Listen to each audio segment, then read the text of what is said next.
Welcome to season 7 of I Change the Narrative, a podcast for and about Black men's inspiring, supporting, and empowering Black men and Black boys.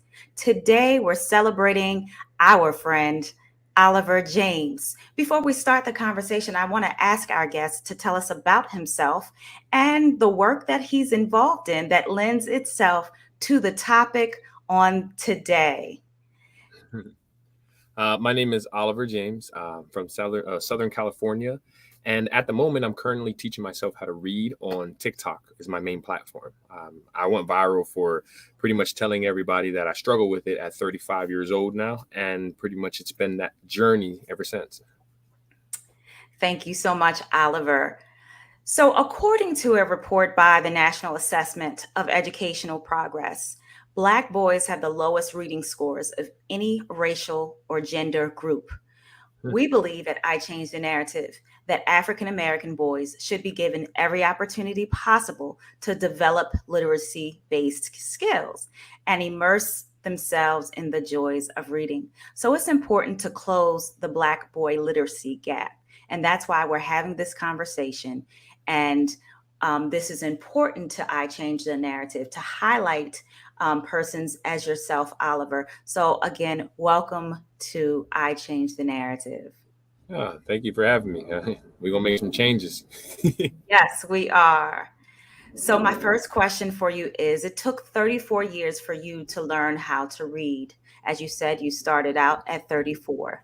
What was the impetus behind recording your journey on teaching yourself how to read in front of the world by or through TikTok, Instagram, and X, formerly known as Twitter? You know what? This might sound real silly to you, but I don't know what that word means. Okay, no problem. Impetus means the reason behind what sparked, Okay. what pushed you. Oh, well, there was many different things that pushed me. I would say a real big one that would be a big chunk would be my son. Having a newborn and seeing that development and understanding that I won't be able to be a part of that at certain parts of his life, his schooling, his doctor appointments, certain things, like anything, it doesn't matter. I won't be able to do it, even when it comes to taking care of him in general. Reading plays a big part in that. And I started to see, I'm like, my parents weren't present as much as they should have been because they didn't know how to read. So they couldn't connect with me in a way that they should have been able to because of their intelligence level wasn't there. So they just pushed me off to learn on my own. And that's just kind of how it was. I didn't want that same thing for my kids. Absolutely. Wow. So the first reason was your child. That's awesome, because that is a way that we communicate with our children, is through, reading, as you said. In one of your videos, you noted abuse in elementary school. Talk to us about that prison. It was not abuse when I was going through it. It was just normal life. So it's really hard for me to understand even what abuse is, because I can see now what an abuse victim goes through. It's a denial. It's a truth. You're hiding it. There's so much going on there.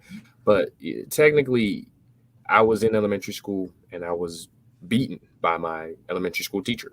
It was stated as restraining. That's what they stated it as. So in my mind, it felt like it was okay to be done because it was restraining. It wasn't like beating me up. But when you turn, 34 years old and start reading and start figuring out that, hold on, no one should have put their hands on you and choked you and slammed you. And then I'm just like, yeah, I was 8 years old. I was a child. And to kind of put those things together now, it's just being pieced together, like, as we speak. Like, I'm just now figuring out, like, I was not an adult, but for some reason, abuse victims, you think you're the same age as the abuser when you're getting abused. When I was 8, I thought I was 40. I didn't think I was 8 years old until I turned 35 years old. And I'm realizing, I'm like, I was just a little kid. He was beating up a little boy. I'm like, oh my gosh, I thought he was beating up a 40-year-old because I thought that's what the world I lived in. Wow. Yeah. So let me ask you this. Where were your parents at this time? It's hard because everything was hidden in some type of long and big word, so when your parents aren't educated and they come and say, hey, we're just going to be making sure that your kids are being subdued and restrained in a very proper way. So you know those words they use on your parents. So when you go to tell your parents, like, hey mom, they're like choking me and doing, and they're like, and then the mom goes to talk to the school, they're like, no, no, ma'am, we're just making sure that he's sitting still, so we might put a light hand on his shoulder, or it's not being told the truth. The Right. teachers are lying to the administration. The administration's getting the information and passing it to my mom, and then I'm technically quoted as what? The bad kid. So who they listening to? Some 8-year-old kid who's technically the bad kid, or everybody else or the adults? That's kind of how I went. Wow. What other challenges do you remember that came along with not knowing how to read? Uh, let's just say this.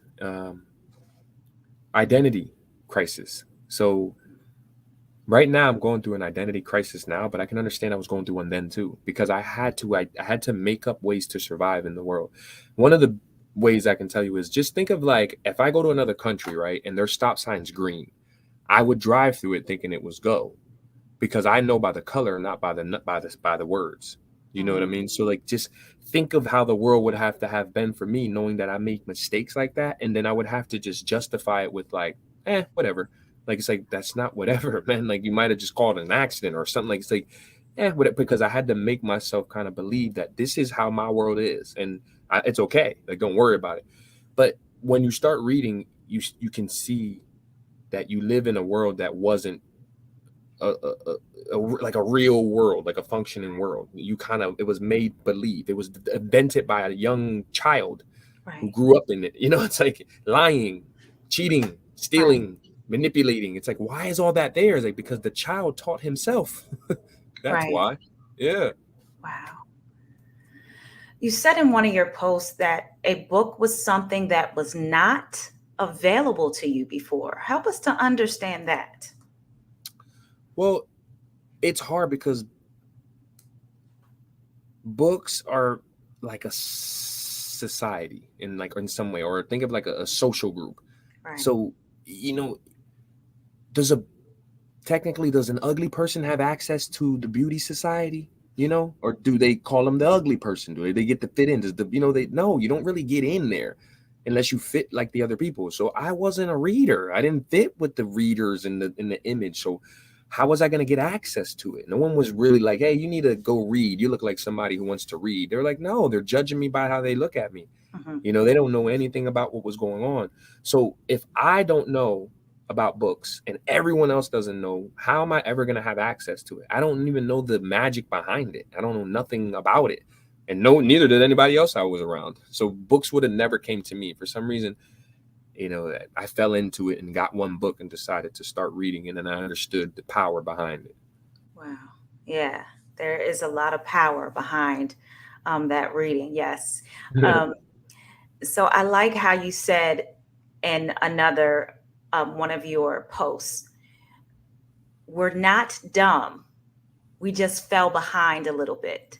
So Mhm. for the young boy who is listening, for the parent that is listening, who's frustrated by teachers, frustrated by their child, explain that idea.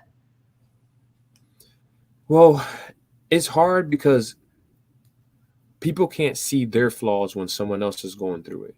Mm, So you got to really look at yourself and realize, like, when you see someone struggling, like, all right, well, what do I struggle with? Because I'm not struggle free. I'm human. So there's something, it's a relationship, it's friendship, it's health, wealth, whatever it is, hygiene, it could be anything, sleep, something you're struggling with. So why don't you focus on that and go tackle that and see how hard that is while you're going through life, and then come back and let me know how it is. Because I can promise you, once you start focusing on the thing that is wrong with you, you'll see how hard life could be when you're trying to learn something new and move forward in a direction of growth in any possible way. wow. Yeah, you got to see it, and it's hard. You really need to see it. Like the kids need to be told it, like like, hey, like praised every day, like, hey, like you don't want to read today. I'm proud of you. Like, why? Because I'm happy that you're just showing up thinking about reading. Like, come on back tomorrow, we ain't gonna read today, we're gonna hang out. Like, why? Because you're just you're in the world. You're Right. in the reading world. It's a struggle. You ain't had to read. You ain't read all week, but guess what? You hung out here all week in the library. It's cool with me. Come back next week. You ain't got to read another week. Just keep hanging around here. Them books gonna call you. You're gonna figure it out. But if the kid's there, if people are showing up, like that's intelligence. Hmm. That's it. You don't need nothing else. The kid don't even need to know how to read right now. By the time they're 30, they will get it just by hanging around it. Right. Like we learned to walk. Ain't nobody really teach you. You just hung around it. Right. Yeah. So, how has the lack of reading influenced some of your life decisions, such as relationships, jobs, um, getting your license, Hmm. um, and most of all, your healing? Because this is a new perspective Yeah. on a non-traditional way of healing, and that's interesting to me to look at it that way. Yeah. I don't know. It's hard to even answer that question. Sometimes I get caught up on it because I don't completely understand. Can you ask the Right. question one more time? Yeah, no I get problem. it. And I just want to applaud you for, asking me. I don't really understand that, or, Yeah. that's very big of you. And it takes strength because, Black men are usually not expressive in that nature. Hey, can you help me understand this? I don't understand what that means. That there's no admittance at times. Yeah. If you know what I mean. So my question was, how has not knowing how to read influenced your life decisions as an adult? Yeah. Okay. That's what I said. I knew I got. See, that's what. And thank you for that as well, because it, No it does problem. take me a little bit to get it sometimes. But I understand. it's hard to express because I've been wanting to answer these things for so long. Because when you don't know something, you can't express it. I wish people could understand that. So I only have a little bit that I can let out with Right. what my brain can actually handle. And I would just say I lived in. If I can give you an analogy, think of everyone's seen Frankenstein, right? Yeah. Yeah, everybody's seen like Pinocchio. You know what I mean? Like these movies where you need to gain some type of knowledge in your head because you're not aware of something. Like you've been you just you're lost. Your brain is just it's just in the clouds. It's not really in a place of understanding something. When Right. I started reading, I started to understand, but understanding is scary. So Mhm. I think people need to understand that as well. And it's going to really open up people's minds to understand that I'm in a lot of pain because I learned to read, because I learned what you know. I learned what the world is. I learned what it really has to offer. And knowing that I only know what I know now, there's more I need to know. So that's painful even more. When you don't know how to read, you think that's it. Hmm. Like that's the world that exists. But obviously, I don't live in that world no more. So I'm completely like, what was I living in for 34 or 5 years? It Right. completely has changed my whole perspective on every belief I have, from the way I treat women to the way I treat kids to the way I see plants and animals to the way the sky looks, the way the air breathes. Like everything's different. It's not the same once I started to learn to read. Wow. Yeah. You're providing us with some new perspectives that you know I just can't seem to understand your comment. You said you started to understand plants different and women different Mm-hmm. It's just from so reading.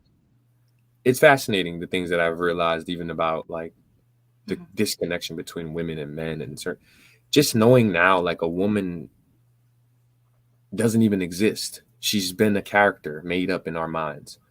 And then we're trying to figure out what is a woman. Does a woman know what a woman is? Because a woman's been told what a woman is their whole entire life. So I sit there and I'm like, I only know what a woman is by what I've been told a woman is, not by what a woman told me she is. And that that awareness of knowing, I'm like, how was I ever going to find out? How is a woman to ever find out what she is when the moment she's born, she's a woman? She's not what she wants to be. She's already a she. Like in my mind, I'm like, I never thought about any of these things. And Mhm. when I started learning how to read, I'm like, has a woman ever thought about that? I mean, because I've always had encounters with a woman and she played a role as a woman. But I'm like, what would she want to be if she had a choice to choose? Would she want to be a he? You know what I mean? Like maybe she want to be anything she wants. I'm like, but she ain't got no choice. You know what I mean? So I'm thinking that in my head. I'm like, if she ain't got no choice, then who are you really dating? Like, who are you with? And I'm like, she's not even who she should be. She's just who someone chose her to be.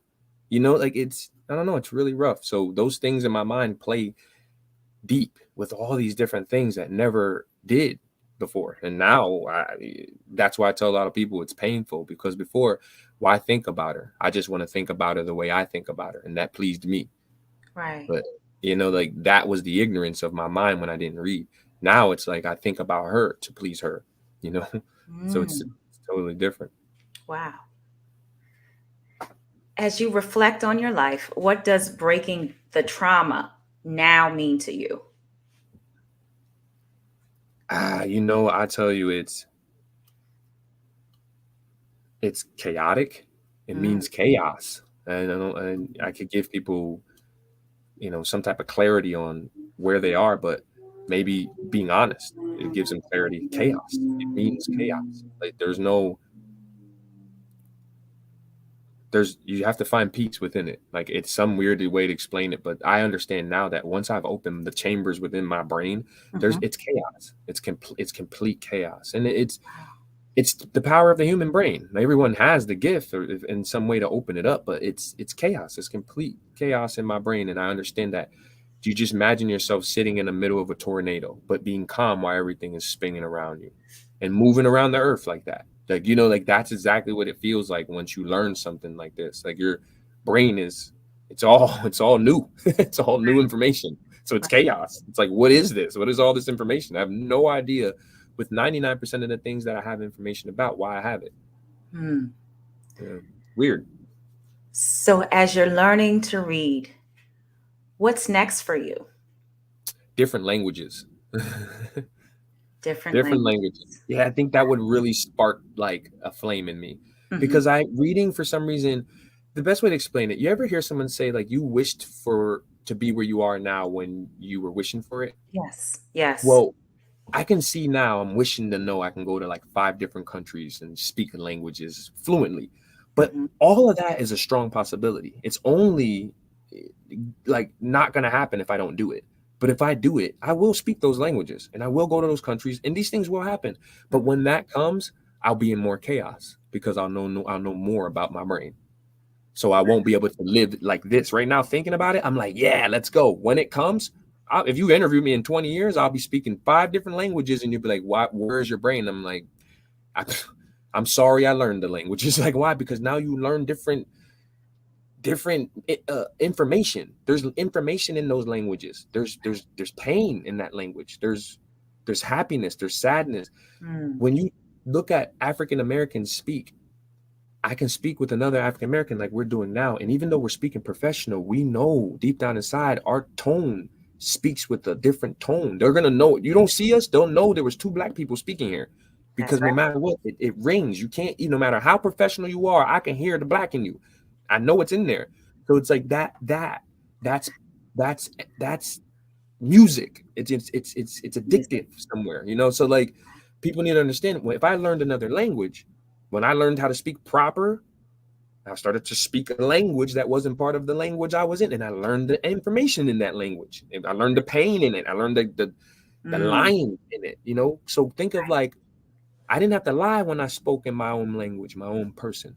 When I went out into the world and had to get a job and do certain things, I had to tighten up and be someone different. So I immediately learned what lying is in a world of a different language. I'm like, wow, in this language, you got to lie a lot. You know what I mean? Like I realized Right. in that those things. That's why I realized like if I start learning new languages, you're gonna learn the pain behind those languages, their manipulation, their cheating, their lying ways, everything that goes in their language. It's in there. Right. Like that's how you learn slang. You'll learn the pain and all that slang. You'll learn all of it. You'll learn everything that goes behind it. That's Absolutely. that's when I start to see. I'm like, I want to learn languages. I think that's awesome. I just want to go back to one something that I'm trying to understand, and I know others will try to understand this, wrap their heads around this. How did you get through high school, middle school Hmm. without reading? Without I did. Yeah, I didn't. Like I wish people would get it. I didn't. I would get expelled and not be in school for like 3 years, and then all of a sudden I'll come back in a higher grade. I Right. would get expelled in ninth, come back in 12th. I'm like, all right, whatever. I've been on homeschool and these bad schools for like 2, 3 years or whatever they have me in. I'll be missing school. I wouldn't even be in it. It'd just be I'll be out for like a month, and then another month I'll be in like a bad school for like 6 months. Then they'll send me to another school. But in those bad schools, there ain't no grades in those schools. You're just Right. in classrooms with a bunch of kids and they different grade levels. So when you get sent back to your normal school, which they did, and I thought they did it honestly, in my mind, I thought they did it because I started to become a better student. Like I started to behave better. Because they say Mm, if you behave, you get mainstreamed into your normal school. Now I right. behaved a little bit better, but it wasn't enough for them to put me back in mainstream. So they put Hmm. me back in my normal school my senior year so I can graduate because I can't graduate from those other schools. I don't think. I think I had to graduate from my normal school, like my to get out of that school like documents. You know what I mean? Like you have to leave Right. out of your school, your main school. So I went back to my main school my senior year, graduated. I didn't do anything. I didn't even go to class. I never went to school. I literally showed up to like my diploma, like to get my diploma, and that was it.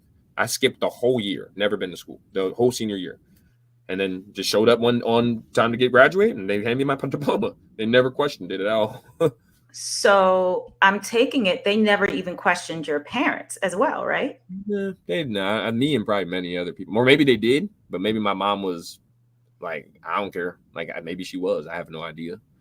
And we were talking back in 2006 when I graduated. Mm. So have you talked with your mom about all of this that you went through, and what's that conversation like? It's hard because for a Hmm. long time I wasn't intelligent enough to have the conversation with her. So now I'm realizing that I've become different than them. Not in a good or a bad way, just different.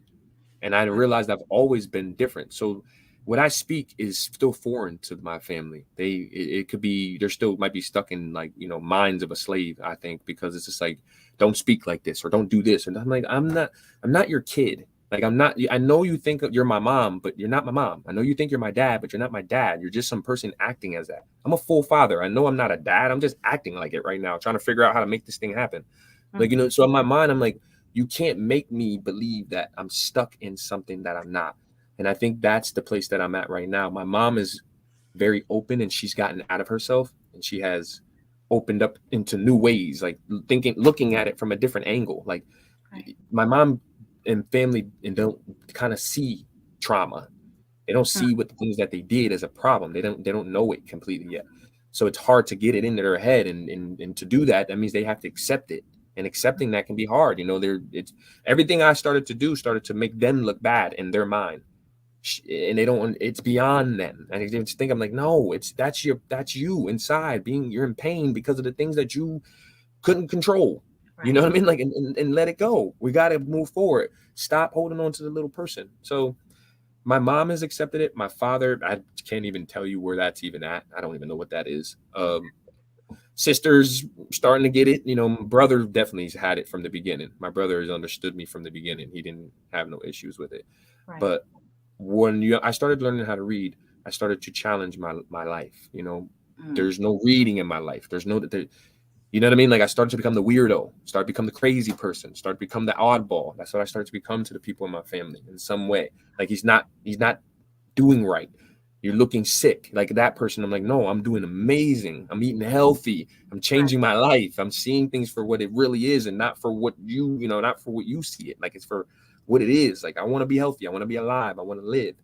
So yeah, to break it all down, my mom is the only one I can say right now that's kind of just like I get you, but I don't get you. I just wish you the best type thing. Like keep going. Wow. Wow. That's very honest of you. Thank you so much. My last question. What do you think educators, teachers can do or do more of to prevent our Black boys from reading failure? See them for more than what you see them for. Like I've noticed even being around people, they have their ways. And people want to put their ways on people. You go around black teachers, they want to act like like they say, quote unquote black. When I started to act educated, I started to lose my black, some people would say. And I'm like, how do you lose black? It's the reason why you stuck in this way now.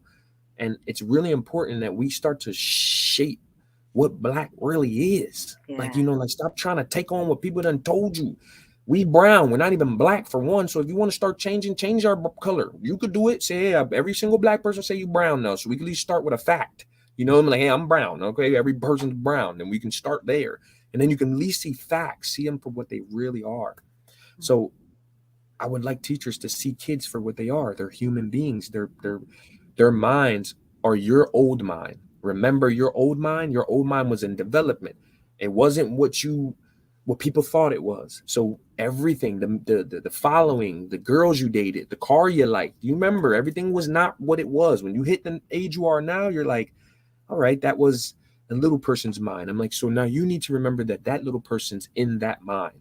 So every day you show up, you got to show up with the energy of this person is going to be learning mode. It's going to be disrespectful, back talking, not want to do everything's a learning situation. It's not to be taken with your emotions. You need to be emotionless to these kids. Like, you need to understand, like, no, there's no emotion but the one of love. If that one's there, try your best to hold that one in there. But any other emotion, if you get frustrated when a kid's frustrated, you're wrong. If you got mad when a kid got mad, you're wrong. It don't matter. You wrong. If it's happening to you, quit your job now, because those emotions should not be in play with children. Children are there to test your emotions all the way. I did it, and I tested them, and every one of those people showed me what they really were. They were weak emotion people. That's what they were, deeply weak people. And now I'm sitting here again being strong as hell, like I always been, telling people, like, you took my reading from me, I'm about to get it back now every day. So I want teachers to know that, you know what I mean? Like, these kids that you messing with, they're going to grow up one day and show their real true self.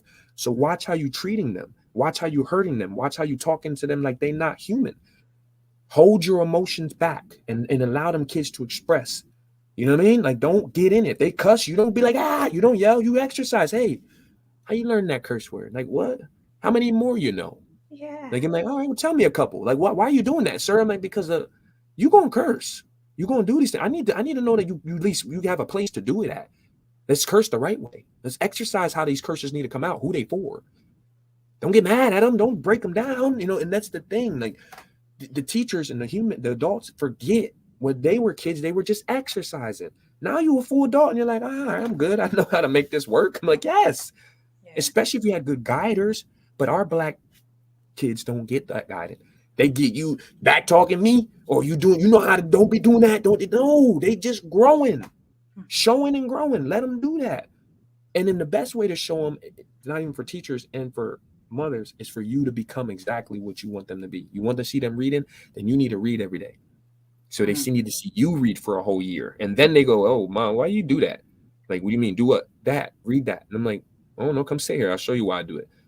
Like, because they're always watching you. I'm a 35-year-old man still looking for my father to be a father.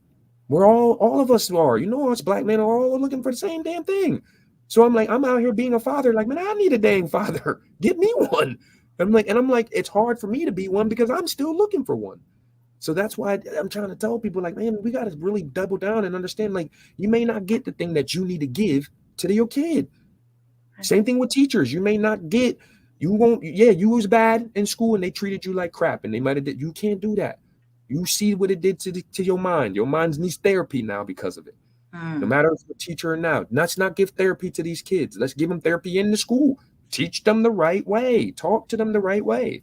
So teachers, I really get big on that, especially for the African American community, because those teachers know exactly what I'm talking about. You emotionally connected to those kids because those kids know how to get to your emotions. They disrespect you. They treat you like they treat you, and you feel like they trying you, and they not. They're just kids. They can't try you. They don't even know who they are. And I think teachers need to see that. If they see that, then these kids will be healed when they get older because they had someone who was resilient to their ways. You need someone who can show them the way. Show them, like, hey, I don't get emotionally entangled with you, young man. How do you do that? So now when they go in their lunchroom and get in a situation, they walk the hell away from it. Why? Because they learned how to not be emotionally entangled with people. They seen their teacher and their mom do it and their sisters. Now they walk away from it. So, I wish those are deep things I wish teachers would see, but the emotions is what driving these kids to what they are. They need people who can hold the resilience to emotions. When a kid says, I hate you, teacher, you go, I love you too. How many teachers are going to do that? How many teachers are going to sit there calm and be like, I love you too. I'm leaving. Okay, well, you're more than welcome to come back. As soon as you get mad out there, come on back through that door. It's like, how many people have that? Not many people have those teachers, especially in the African-American community. And most of those white teachers don't even know how to teach the Black kids because of their really rah ways. I was one of them. They didn't know how to handle me. I was too much. It was too aggressive, too much for the, they couldn't handle that. I'm scaring them. Right. Yeah. Do you think teaching is in your future? Possibly. I don't rule nothing out, but if I did, it'll probably be in a school that I built or something. Like, I'll be honest with you. I love it. A school that I built. Yeah. I hope you all have enjoyed this conversation. Oliver James, thank you so much for blessing I Change the Narrative. I could just keep on listening. We could just go on forever with this conversation, but that is our time. Do you have any causes that you're involved with that that promotes reading, or what can we do? Because I think I know you're asking for some books. You want people to send books your way. How can they do that? Or talk to us about that really quick. At the moment, actually, currently, what I'm working on right now is my motivational speaking career, and I'm trying to get into schools and speak to kids. So right now, that's what my main focus is. If that's something like if there's students, teachers or any type of organizations that are out there that want to have me come speak to their students and get in front of the kids and actually maybe open their minds up to a different perspective, talk to them about the things that they can go through and grow through with their reading struggles and they got going on. I'm definitely looking to get into that. I think that's something that's going to help change a lot of lives. And that's what I'm on actually right now. So if that's something that people can actually look toward, if they were like, hey, you can email me and I can definitely set up some feasible stuff, especially when it comes to schools. While I'm in the beginning of my speaking stages, I can definitely probably get in there for some free stuff for people. So it would be really cool if that would happen. Awesome. How can they connect with you? Tell us. Well, I have my Instagram, Oliver Speaks 1, and I also have my TikTok, which is everyone really follows me on there for the reading journey, and that's at Oliver Speaks 1 as well. And then I have Twitter and YouTube at Oliver Speaks 1 as well, and that's with number 1, not like the word 1. I don't know if people know that, but I know me. I'm like I would push like the word or something. Right. Well, Oliver, that is our time. So I want to thank you for highlighting your experiences through your reading journey, providing your expertise as far as your trauma and the pain that you have felt as you go through this journey. And lastly, for keeping your commitment by being a part of the show. That means a lot. For merchandise, visit iChangeTheNarrative.org. Thank you so much for listening. Thank you all for being a part of our season 7. This is our first episode, so thank you. Don't forget to follow us on TikTok, IG, and subscribe to our YouTube channel at iChangeTheNarrative. That's all one word. We've added a weekday pop-up segment, so we will see you soon. Thanks for listening.